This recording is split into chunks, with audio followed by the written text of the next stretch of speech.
பற்றி டிசம்பர் 18 ஒரு கடிதத்தை கொடுத்தேன். எனக்கு நேரம் ஒதுக்கப்படவில்லை. ஜனவரி 7 இன்று வரை எனக்கு எந்த பதிலும் கிடைக்கவில்லை. நான் கொடுத்த கடிதத்திற்கு எதிர்கட்சி தலைவருக்கு நீங்கள் கடிதம் அனுப்பியதாக அறிந்திருக்கின்றேன்.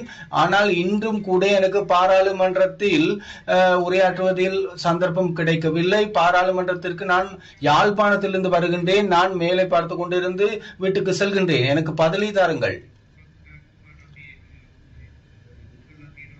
நாங்கள் எதிர்கட்சி தலைவருக்கு இந்த விடயத்தை ஆற்றுப்படுத்தி இருக்கின்றோம். அது தொடர்பாக பதிலை நாங்கள் பெற்றுக் கொடுப்பதற்கு நடவடிக்கை எடுப்போம். எதிர்கட்சி முதற்கோள் ஹசன், நாங்கள் உங்களை சந்தித்து எதிர்கட்சி தலைவரும் எதிர்கட்சி உறுப்பினர்களும் கலந்துரையாடி இருக்கின்றோம். இது பற்றி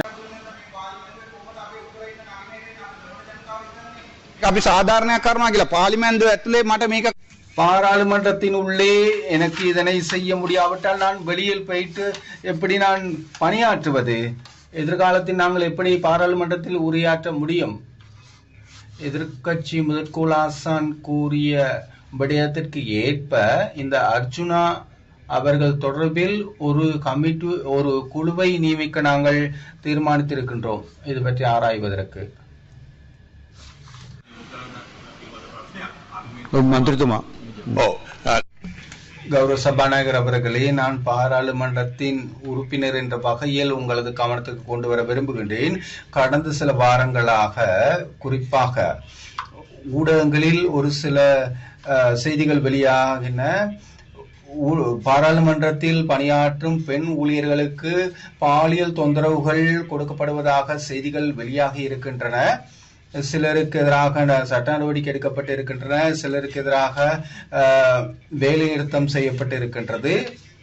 ஆகவே ஐடியில் இருக்கும் பெண்களுக்கு பாலியல் தொந்தரவு கொடுக்கப்படுவதாக ஒரு முறைப்பாடு செய்யப்பட்டு இருக்கின்றது.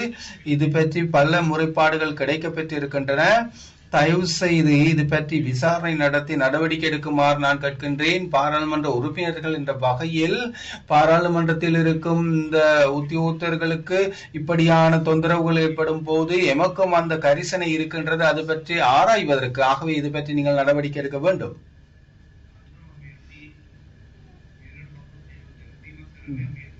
எவரும் இது பற்றி அறிவிக்கவில்லை. அறிவித்தால் நாங்கள் அது பற்றி ஆராய்வோம்.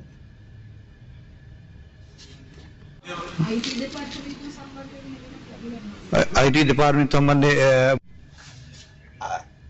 தகவல் தொடர்பாடல் திணைக்களம் சார்பில் இது பற்றி கிடைக்கவில்லை. தகவல் தொடர்பாடல் திணைக்களத்தின் ஊடாக இப்படி கிடைக்கப்பெற்றிருக்கின்றது. அப்படி ஒரு திணைக்களம் இருக்கின்றது.